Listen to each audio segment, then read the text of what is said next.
Santo Evangelho segundo Lucas. Glória a ti, Domine. Naquele tempo disse Jesus aos seus discípulos: quando ouvirdes falar de guerras e de revoluções, não vos assusteis. Estas coisas devem suceder primeiro, mas não será logo o fim. Em seguida disse-lhes: Levantar-se-á nação contra nação e reino contra reino. Haverá grandes terremotos por várias partes, e pestes e fomes. Aparecerão coisas espantosas no céu e sinais extraordinários. Antes, porém, de tudo isto, lançar-vos-ão as mãos e perseguir-vos-ão, arrastando-vos às sinagogas e aos cárceres, e levando-vos à presença dos reis e governadores por causa do meu nome. Isto, contudo, acontecer-vos-á para dardes testemunho da vossa fé. Fixai, pois, bem no vosso espírito, que não tendes que estar a pensar o que haveis de responder, porque eu vos darei tais palavras e tal sabedoria que nenhum dos vossos inimigos vos poderá resistir nem contradizer. Sereis até atraiçoados por vossos pais e irmãos, parentes e amigos. Morrerão muitos de vós, e sereis detestados por todos, por causa do meu nome. Todavia, nem um só cabelo desaparecerá da vossa cabeça. Pela vossa constância é que salvareis as vossas almas. Per Evangelii dicta, deleantur nostra, delita. Em nome do Pai, e do Filho, e do Espírito Santo. Amém. Meus caríssimos irmãos, em nosso Senhor Jesus Cristo, ao celebrarmos a festa de Inácio de Azevedo e seus companheiros mártires, temos uma ligação muito profunda com estes mártires, pois eles justamente deram a sua vida no início da obra missionária, no primeiro século da obra missionária no Brasil. Inácio de Azevedo nasceu no Porto, em Portugal, de uma família nobre, em 1526. Entrou na Companhia de Jesus em 1548 e foi ordenado sacerdote em 1553. Mais tarde partiu para o Brasil, a fim de se consagrar ao apostolado missionário. Ficou aqui no Brasil por volta de 2 anos. Voltou a Portugal e começou um trabalho de recrutamento de jesuítas, de missionários que desejassem vir para o Brasil. Teve logo esta visão, não é, da terra de Santa Cruz, da necessidade de fazer desta pátria, uma pátria católica.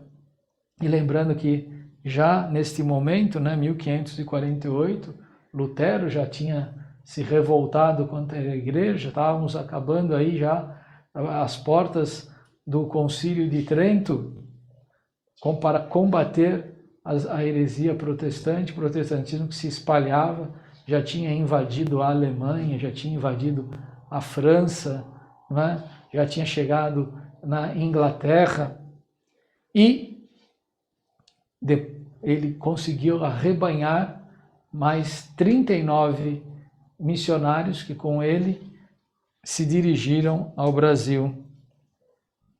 Empreenderam esta viagem, mas foram interceptados por franceses, piratas franceses, protestantes, anticatólicos, e ali todos eles foram martirizados, a começar por Inácio de Azevedo, que quando o navio foi interceptado por eles, ele se apresentou com a imagem de Nossa Senhora à frente, ele foi decapitado,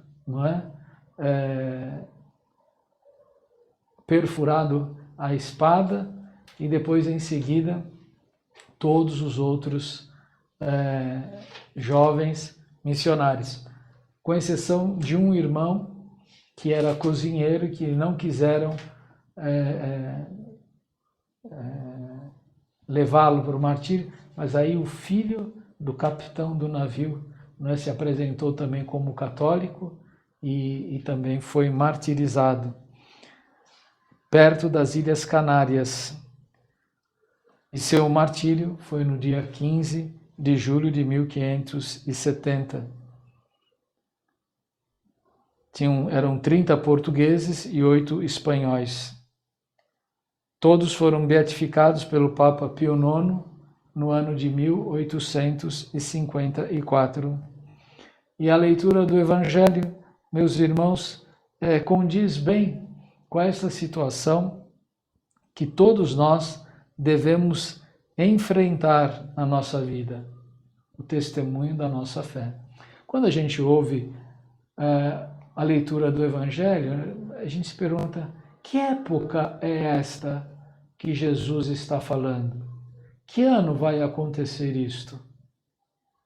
Meus irmãos, essa descrição de Nosso Senhor não foi uma descrição histórica de um fato, mas foi uma descrição teológica de uma condição da qual todo católico terá de enfrentar ao longo da sua vida. Quando a gente pega isso, chama a atenção de nós, não resta dúvida. A gente for pensar bem, puxa, 100 anos atrás houve uma pandemia de doença, contagiou o mundo inteiro, não é? E então essa não é a primeira vez agora. Sim, há muitas coisas, muitos fatos históricos, guerras, perseguições, descobrimentos, desenvolvimentos científicos, coisas culturais, artísticas, e a religião, não é? Vão percorrendo a história da humanidade. Afinal, o homem é sempre o mesmo, a natureza do homem, não é?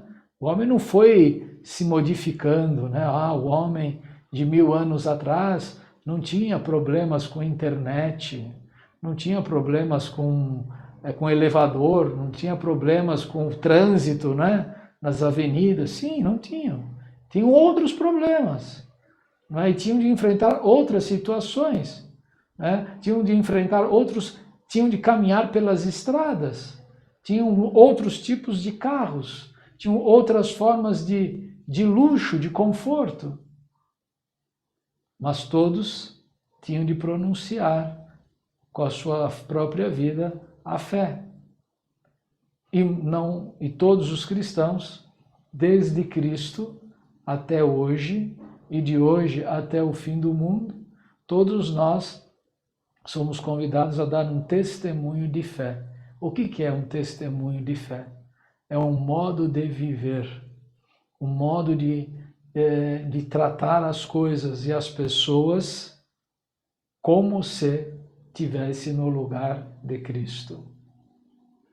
Muitas vezes a gente vai questionar uma pessoa: vem cá, você faria isso no seu lugar? Se você estivesse no lugar da pessoa, você faria isto? Eu não, imagina, faria diferente.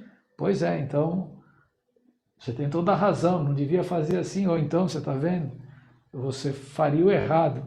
Aí vai depender da situação. Mas para o católico, não é? A pergunta-chave da sua vida é: como é que Cristo se comportaria neste momento, diante desta situação?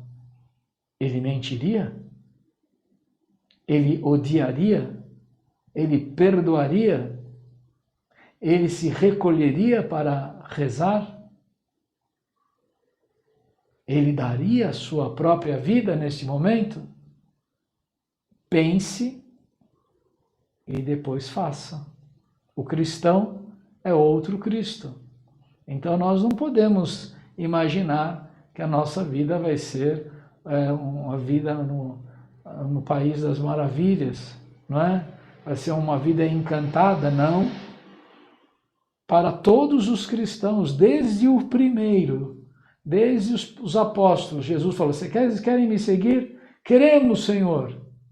Renuncie a si mesmo, tome a sua cruz e siga-me.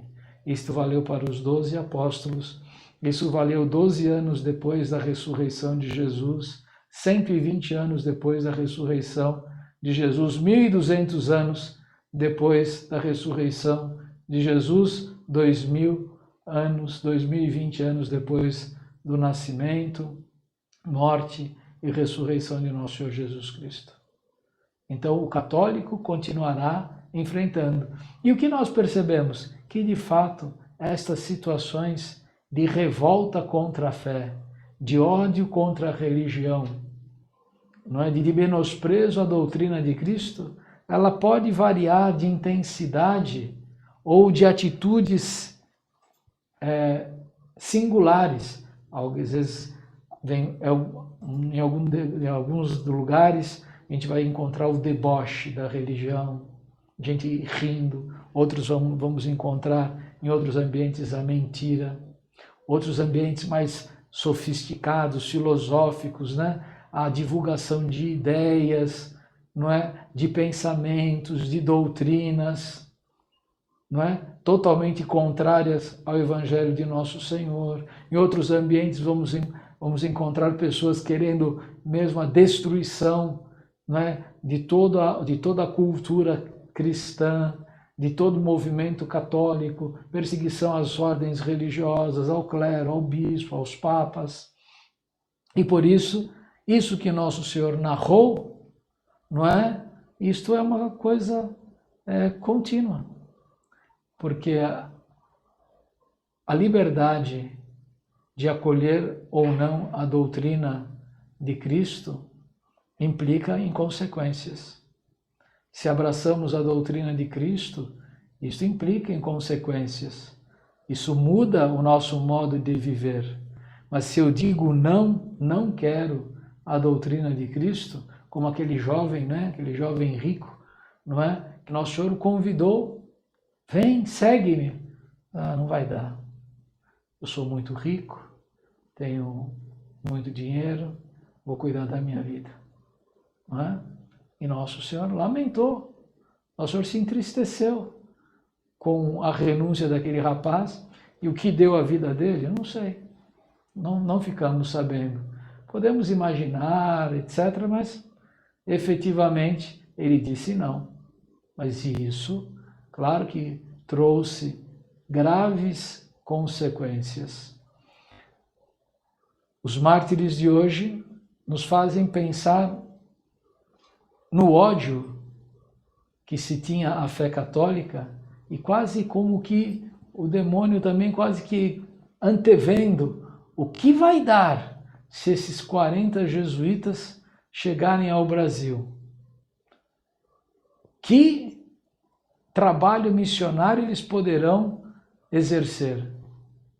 E a gente pode se perguntar isso pelas consequências depois. O quanto os jesuítas trabalharam na evangelização do Brasil e da América. Mas se tivesse mais 40 trabalhando naquele tempo, não é? A evangelização teria sido muito mais forte, muito mais rápida, ou Nosso Senhor acolheu o sacrifício deles para depois, não é? Abençoar todo o trabalho que a ordem jesuíta fez na evangelização do Brasil. Vamos pedir a Nossa Senhora Aparecida a grande graça de pedir que nunca cesse de abençoar a nossa pátria e torná-la cada vez mais a terra da Santa Cruz, a terra da Mãe e Senhora Aparecida, a terra dos mártires, uma terra católica. Em nome do Pai, e do Filho e do Espírito Santo. Amém.